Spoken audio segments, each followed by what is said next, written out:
الشيطان الرجيم بسم الله الرحمن الرحيم فلا تحسبن الله مخلف وعده رسله إن الله عزيز ذو انتقام يوم تبدل الأرض غير الأرض والسماوات وبرزوا لله الواحد القهار وترى المجرمين يومئذ مقرنين في الأصفاد سرابيلهم من قطران وتغشى وجوههم النار ليجزي الله كل نفس ما كسبت إن الله سريع الحساب هذا بلاغ للناس ولينذروا به وليعلموا أنما هو إله واحد وليذكر أولو الألباب. اللہ جل شانہ فرماتے ہیں تم اللہ تعالیٰ کو اس نے جو اپنے رسولوں سے وعدے کیے ہیں ان وعدوں کے خلاف کرنے والا ہرگز مت سمجھنا. یعنی اگر کبھی کسی کو یہ خیال ہو کہ اللہ تعالیٰ نے تو انبیاء علیہم السلام سے اور رسولوں سے وعدہ کیا ہے کہ ہم تمہاری مدد کریں گے، کامیابی تمہارے قدم چومے گی، فتح غلبہ یہ تم کو حاصل ہوگا، جیسا کہ اللہ تعالیٰ ایک جگہ فرماتے ہیں اِنَّا لَنَنصُرُ رُسُلَنَا، بے شک ہم ضرور رسولوں کی مدد کرتے ہیں، وَالَّذِينَ آمَنُوا فِي الْحَيَاةِ الدُّنْيَا، اور ایمان والوں کی بھی مدد کرتے ہیں. کہاں؟ دنیا کی زندگی میں. اللہ کی مدد نصرت یہ رسولوں کے ساتھ ہوا کرتی ہے، یہ اللہ کا وعدہ ہے. وَيَوْمَ يَقُومُ الْأَشْهَادُ، اور قیامت کے دن بھی اللہ کی مدد نصرت یہ رسولوں کے ساتھ ایمان والوں کے ساتھ ہوگی. تو اب یہ اللہ کا ایک طرف وعدہ اور دوسری طرف یہ نظر آ رہا ہے کہ نبی کریم صلی اللہ علیہ وسلم کو اپنا وطن مکہ مکرمہ چھڑایا جا رہا ہے، اتنی تکلیفیں دی جا رہی ہے اور اتنا ستایا جا رہا ہے کہ آپ اپنا وطن چھوڑنے پر مجبور ہیں اور آپ کو قتل کرنے کی سازشیں پلاننگ ہو رہے ہیں. مکی زندگی کے احوال ہمارے سامنے ہیں کہ کتنا دشمنوں نے آپ کو تنگ کیا، تکلیفیں پہنچائی. تو ایک طرف اللہ کا وعدہ ہے کامیابی کا، مدد کا اور نصرت کا، اور یہاں تو نظر نہیں آ رہی ہے. تو اللہ تعالیٰ فرماتے ہیں کہ یہ تاخیر سے اور کچھ دیر ہونے سے یوں مت سمجھ لینا کہ اللہ تعالیٰ نعوذ باللہ اس نے جو وعدے کیے ہیں اپنے رسولوں سے اللہ تعالیٰ وہ وعدے پورے نہیں کرے گا، اللہ تعالیٰ ان وعدوں کی خلاف ورزی کرے گا. ہرگز ایسا نہیں ہوگا. اللہ نے جو وعدہ کیا ہے وہ پورا ہو کر رہے گا. چنانچہ رسول فرمایا رسولوں کے ساتھ اللہ نے وعدے کیے تھے وہ پورے ہوئے. حضرت عیسیٰ علیہ السلام ان کو بھی ان کے دشمنوں نے قتل کرنے کی کوشش کی، اللہ تعالیٰ نے ان کو آسمان پر اٹھا لیا، لیکن اللہ کا وعدہ ان کے ساتھ بھی تھا کہ ہم آپ کی مدد کریں گے، یعنی آپ کے جو مخالفین اور دشمن ہیں ان سے بدلہ لیں گے. تو اللہ نے بعد میں بدلہ یہ لیا کہ جو حضرت عیسیٰ علیہ السلام کے دشمن اور ان کے خلاف سازشیں کرنے والے تھے رومیوں کو اللہ نے ان کے اوپر مسلط کیا. اور ان رومیوں نے یہ حضرت عیسیٰ علیہ السلام کے جو دشمن تھے ان کو ذلیل اور رسوا کیا. تو اللہ کا جو وعدہ وہ پورا ہو کر رہتا ہے. حضرت ابراہیم علیہ السلام کے ساتھ نمرود نے جو کچھ کیا بالآخر وہ کیسا ذلیل اور رسوا ہوا, کیسی موت اس کی ہوئی. ایسے ہی حضرت یحییٰ علیہ السلام کو شہید کیا گیا ہے. حضرت زکریا علیہ السلام کو بھی شہید کیا گیا ہے. حضرت شعیب علیہ السلام کو بھی. ان قاتلوں اور ان قتل کرنے والوں کے ساتھ بھی اللہ نے انتقام اور بدلہ لیا ہے, چھوڑا نہیں. چنانچہ ان قاتلوں کے جو دشمن تھے ان کو ان کے اوپر مسلط کیا اللہ نے, اور ان کو ذلیل و خوار کیا, رسوا کیا. تو ایسے ہی اللہ جل شانہ نے نبی کریم صلی اللہ علیہ وسلم سے بھی وعدہ کیا تھا کہ چاہے ابھی یہ آزمائشیں ہیں, یہ مکہ والے ستا رہے ہیں, تکلیفیں پہنچا رہے ہیں, آپ کے ساتھ عداوت اور دشمنی کر رہے ہیں, لیکن انجام کار کامیابی, فتح, نصرت تو آپ ہی کو ہوگی.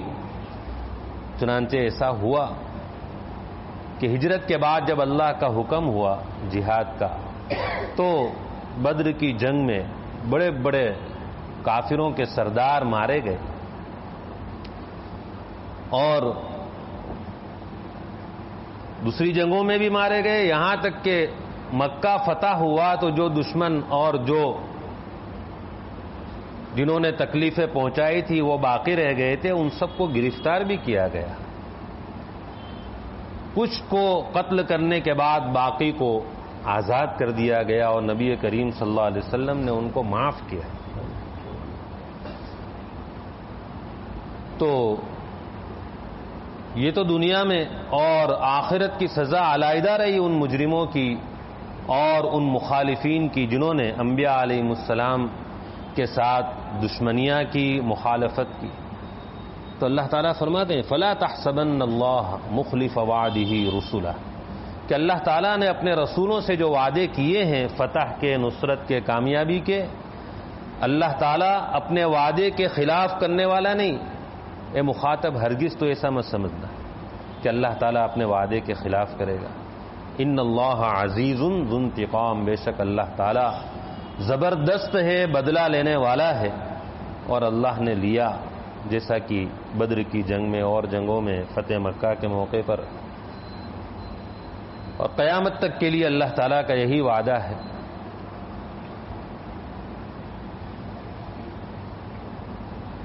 دنیا کے اندر ایسے لوگ ذلیل اور رسوا ہوتے ہیں جو انبیاء علیہ السلام کی مخالفت کرتے ہیں, ان سے دشمنی کرتے ہیں, اور قیامت کے دن بھی ایسے لوگ رسوا ہوں گے.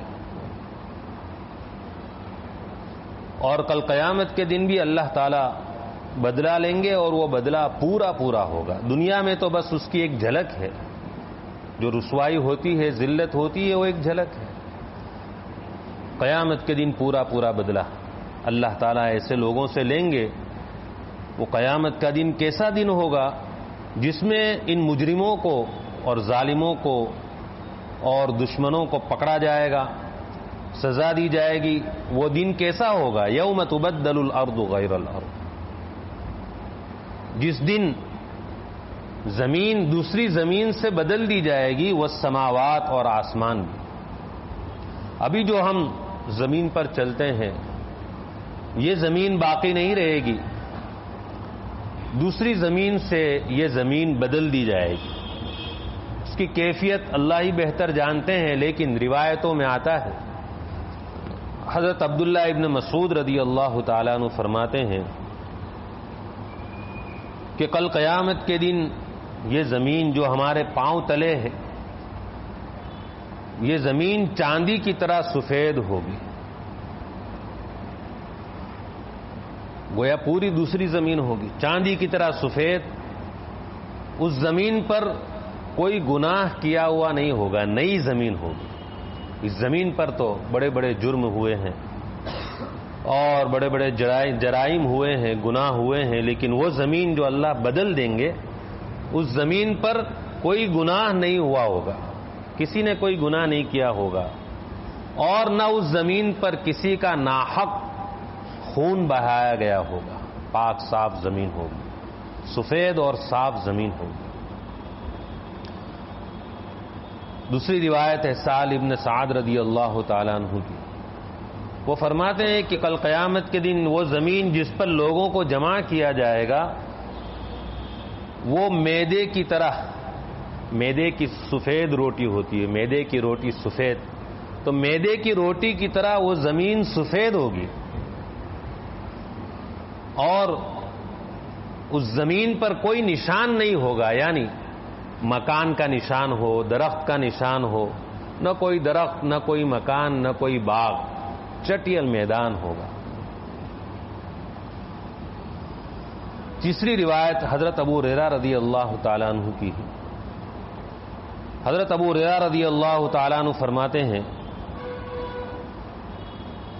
کہ کل قیامت کے دن جس زمین پر لوگوں کو جمع کیا جائے گا وہ زمین کو کھینچا جائے گا, یعنی جس طرح چمڑا ہوتا ہے چمڑے کو کھینچتے ہیں تو چمڑے کو کھینچنے کی وجہ سے اس چمڑے کے اوپر کوئی سلوٹ, کرچلی جیسی سلوٹیں باقی نہیں رہتی, اس طرح زمین کو کھینچا جائے گا. اللہ ہی اس کی کیفیت جانتے ہیں. اور زمین کو جب کھینچا جائے گا تو کوئی چیز باقی نہیں رہے گی اس کے اوپر, نہ کوئی یعنی سلوٹ تک باقی نہیں رہے گی, تو کوئی مکان اور درخت کے ہونے کا سوال ہی نہیں. اس طرح ایک سپاٹ اور چٹیل میدان بنا دیا جائے گا, اس میں لوگوں کو جمع کیا جائے گا.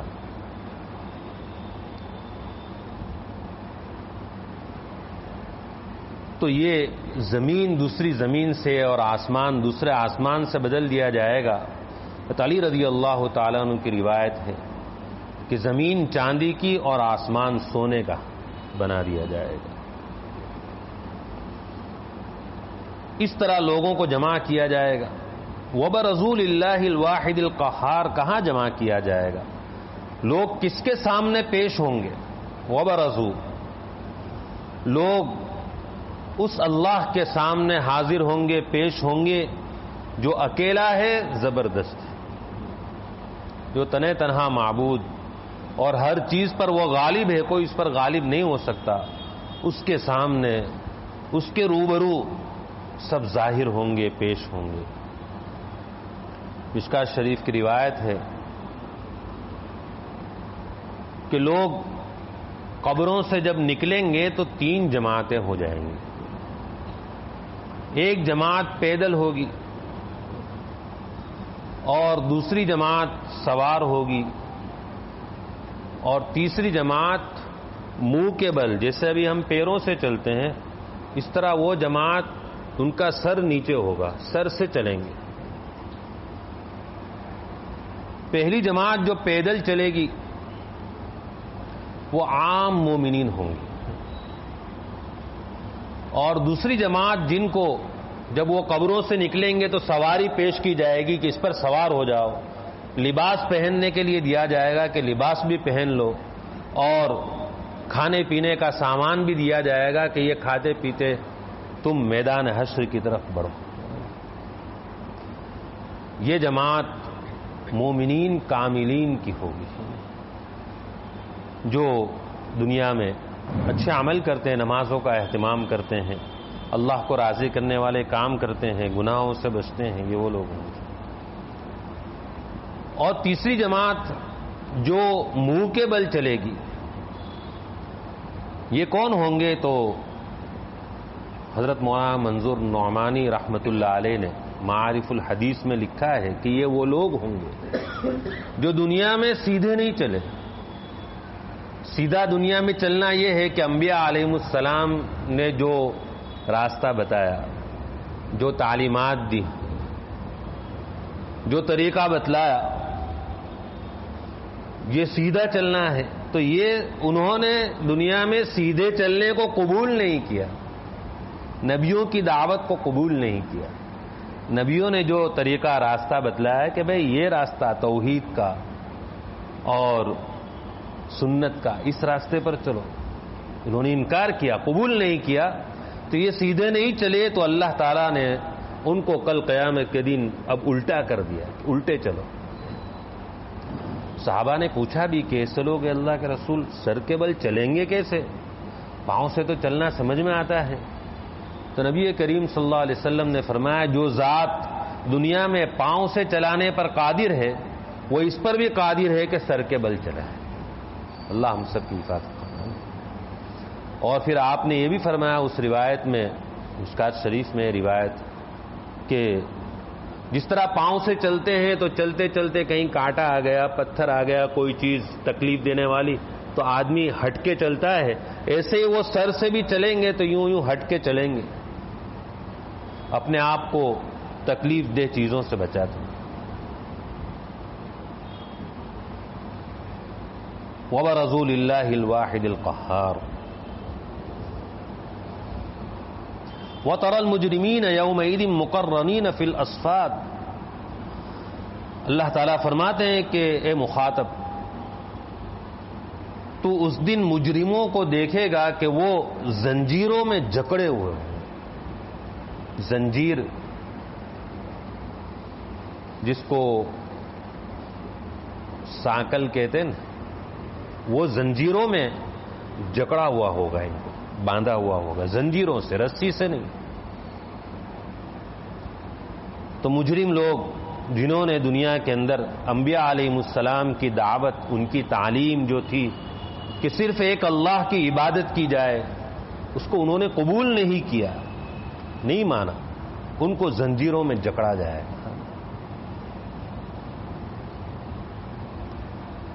سرابیلہم من قطران، ان کے کپڑے جو ہوں گے کپڑے قطران کے ہوں گے.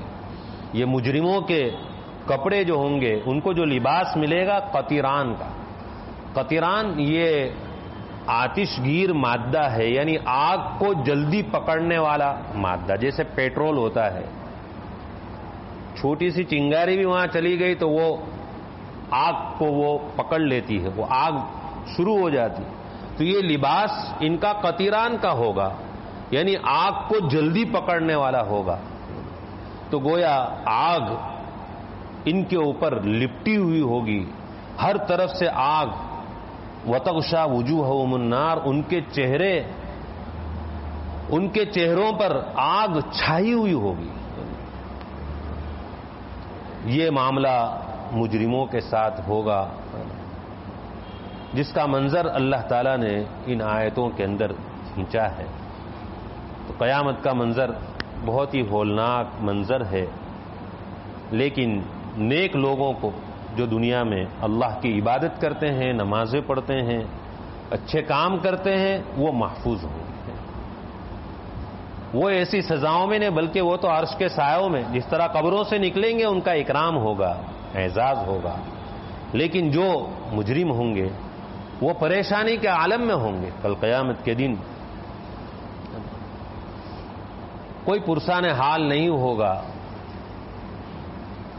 اسی حدیث میں ہے کہ ایک بات تو سبھی کے لیے ہوگی، وہ یہ ہے کہ جیسا کہ یہاں فرمایا وَبَرَزُوا لِلَّهِ الْوَاحِدِ الْقَهَّارِ، کہ میدان حشر میں تو سب کو ہی پہنچنا ہے، جانا ہے. اب لوگ اپنے اپنے اعمال کے اعتبار سے پریشانی میں ہوں گے.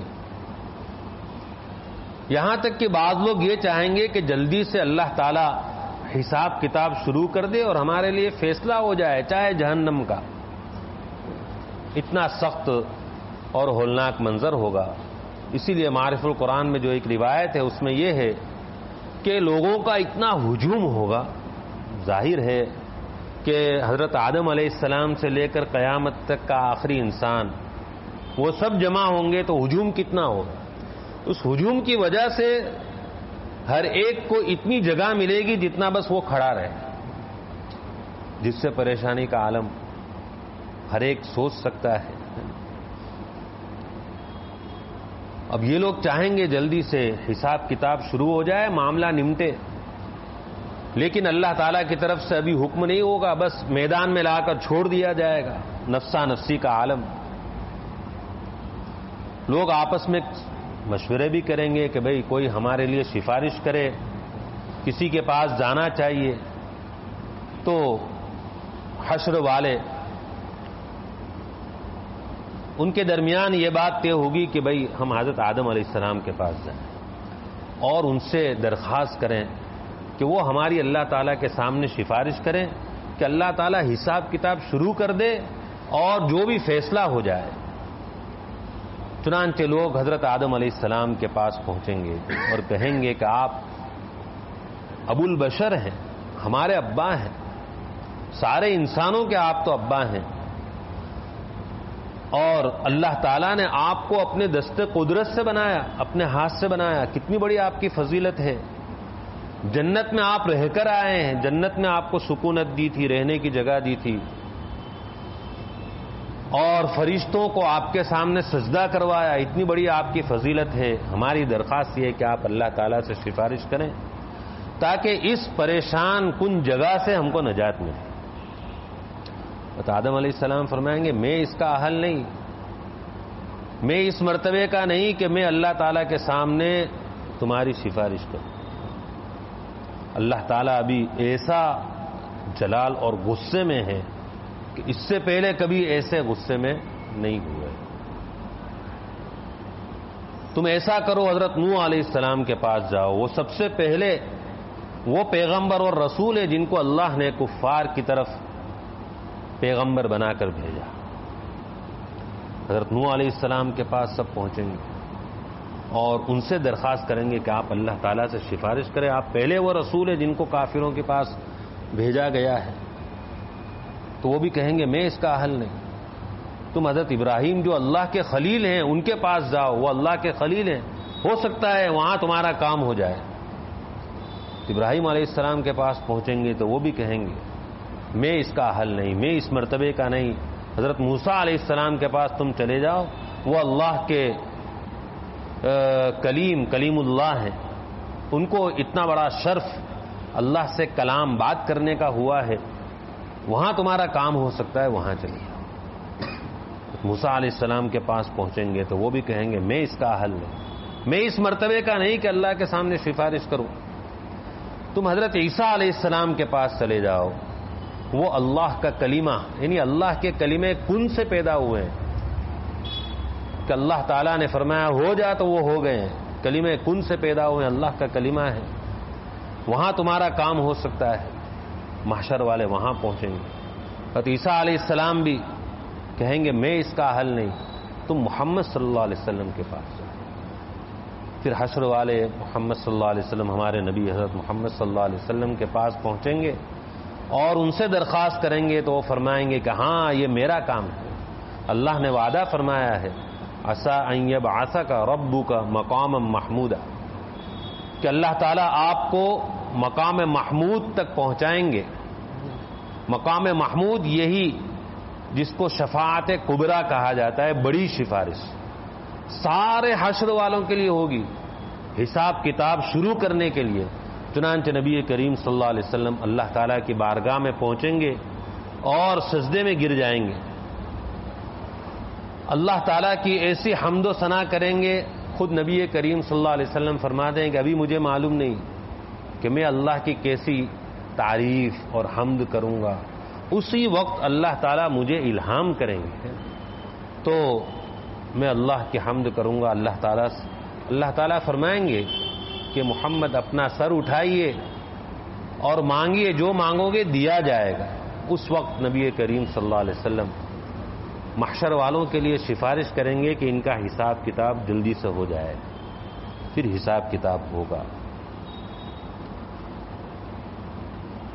تو بہرحال اس دن کل قیامت کے دن 3 جماعتیں ہو جائیں گی، عام مومنین کی اور مومنین کاملین کی اور ان لوگوں کی جنہوں نے دنیا میں نبیوں کے راستے کو قبول نہیں کیا. لیجزی اللہ کل نفس ما کسبت. یہ مجرموں کو کیوں جکڑا جائے گا زنجیروں میں اور قطران کا لباس کیوں پہنایا جائے گا، آگ کیوں ان کو ہر طرف سے ڈھانپ لے گی، تاکہ اللہ تعالی ہر نفس کو جو اس نے کیا بدلہ دے. انسان نے جو کیا ہوگا توحید والا راستہ، ایمان والا راستہ، اچھے عمل والا راستہ اختیار کیا ہوگا تو اس کے لیے جنت اور جنت کی نعمتیں اور قیامت کی ہولناکیوں سے حفاظت. اور جنہوں نے کفر کیا، شرک کیا اور نبیوں کے طریقوں کو قبول نہیں کیا، ان کے لیے یہ سزا ہے. ان اللہ سریع الحساب، بے شک اللہ تعالی بہت جلد حساب لینے والے ہیں. جب حساب کتاب شروع ہوگا تو بعض مفسرین فرماتے ہیں کہ اول سے لے کر آخر انسان تک اللہ تعالی نصف دن میں، آدھے دن میں حساب لے لیں گے. سورت ختم ہو رہی ہے، آخری آیت اللہ تعالیٰ فرماتے ہیں ھذا بلاغ للناس، یہ سورت ایک پیغام ہے سب لوگوں کے لیے. سب لوگوں کے لیے ایک پیغام ہے کہ بھائی دنیا میں کیا کرنا ہے اور کیا نہیں کرنا. وَلِيُنذَرُوا بِهِ، اور یہ سورت اس لیے بھی ہے تاکہ لوگوں کو اس کے ذریعے سے باخبر کیا جائے، بتلایا جائے کہ کن کاموں میں نجات ہے اور کن کاموں میں عذاب ہے. اور یہ سورت میں یہ بھی پیغام ہے وَلِيَعْلَمُوا أَنَّمَا هُوَ إِلَٰهٌ وَاحِدٌ، تاکہ لوگ جان لیں اس بات کو کہ اللہ وہی تنہا معبود ہے، اس کے علاوہ کوئی معبود نہیں. اور یہ سورت اس لیے بھی ہے تاکہ عقل مند لوگ نصیحت حاصل کریں، اس سورت کے مضامین کو سن کر اس پر عمل کریں اور اپنی زندگی کو اس سورت کے مضامین کے مطابق ڈالنے اور اپنانے کی فکر کریں، کوشش کریں. اللہ تعالی ہم سب کو اس کی توفیق عطا فرمائے. سورہ ابراہیم، اس کے بعد سورہ ہجر. سبحانک اللہم وبحمدک وتبارک اسمک وتعالی جدک ولا الہ غیرک لا الہ الا انت سبحانک انی کنت من الظالمین وإلہکم الہ واحد لا الہ الا هو الرحمن الرحیم. اللہم صل علی محمد عبدک ورسولک وصل علی المؤمنین والمؤمنات والمسلمین والمسلمات. اے اللہ ہمارے گناہوں کو معاف فرما، ہماری خطاؤں سے درگزر فرما، ہماری سیئات کو حسنات سے مبدل فرما. یا اللہ تو اکرم الاکرمین ہے، تو یا اللہ بڑا کریم ہے، بغیر مانگے دینے والا ہے، تو مانگنے پر تو ضرور دے گا. یا اللہ ہم تجھ سے مانگتے ہیں کہ ہم نے جو خطائیں کی ہیں، جو گناہ کیے ہیں، چھوٹے بڑے ظاہر پوشیدہ، یا اللہ ان تمام گناہوں کو، سیئات کو، کوتاہیوں کو، خطاؤں کو نیکیوں سے بدل دے. یا اللہ تو ہر چیز پر قادر ہے، تیرے لیے کوئی مشکل نہیں ہے، تو بغیر مانگے دینے والا ہے. یا اللہ ہم پر کرم فرما دے، رحم و کرم کی تکمیل فرما دے کہ ہماری ساری سیئات کو حسنات سے مبدل فرما. یا اللہ تو ہم سب سے راضی ہو جا، ایسا راضی ہو جا کہ کبھی بھی ناراض نہ ہو. یا اللہ فضل کا معاملہ فرما دے، کرم کا معاملہ فرما دے، ہر چھوٹے بڑے گناہ سے بچا لے، وقت کو ضائع کرنے سے بھی بچا لے. ہم کو ہمارے اوقات اور ایک ایک لمحے کو وصول کرنے کی توفیق نصیب فرما. یا اللہ نبی کریم صلی اللہ علیہ وسلم کا ارشاد ہے کہ ہر مرنے والا پچھتائے گا، ہر مرنے والا پچھتائے گا. صحابہ نے پوچھا کہ اللہ کے رسول پچھتانے کی وجہ کیا ہوگی؟ تو آپ نے فرمایا کہ جو نیکی کر کے جائے گا وہ بھی پچھتائے گا کہ میں نے زیادہ کیوں نہیں کی، اور جنہوں نے برائیاں کی وہ پچھتائیں گے کہ ہم نے برائیاں کیوں کی، ہم نے ایسی حرکت کیوں کی. یا اللہ وہ پچھتانے سے ہماری حفاظت فرما اور ایک ایک منٹ کو وصول کرنے کی توفیق عطا فرما. تیری اطاعت و فرما برداری میں گزارنے کی توفیق عطا فرما، نافرمانی میں اور وقت کو ضائع کرنے سے یا اللہ ہماری پوری پوری حفاظت فرما. اے اللہ دنیا کی بھلائی بھی نصیب فرما، آخرت کی بھلائی بھی نصیب فرما. ہمارے دلوں کو سارے رذائل سے پاک اور صاف فرما دے. ہمارے دلوں کو یا اللہ ایمان کے نور سے منور فرما دے. تیری معرفت و محبت کے انوار سے ہمارے دلوں کو منور فرما دے، نورانی بنا دے. سیاہی کو یا اللہ تاریکی کو دلوں سے ختم فرما. یا اللہ تاریکیوں کو دل سے ختم فرما. یا اللہ ہمارے دلوں کو پاک صاف روشن مجلہ مصطفیٰ بنا دے. یا اللہ نبی کریم صلی اللہ علیہ وسلم نے جتنی خیر و بھلائی تجھ سے مانگی ہمیں اور پوری امت کو عطا فرما. جن شرور اور برائیوں سے پناہ چاہیے ان سے ہماری اور پوری امت کی حفاظت فرما. پریشان حالوں کی پریشانیوں کو دور فرما. حاجت مندوں کی حاجتیں پوری فرما، بیماروں کو شفائے کاملہ عاجلہ مستمرہ نصیب فرما۔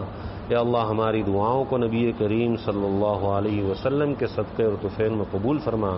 ربنا تقبل منا انك انت السميع العليم وتب علينا انك انت التواب الرحيم وصلى الله على النبي الكريم برحمتك يا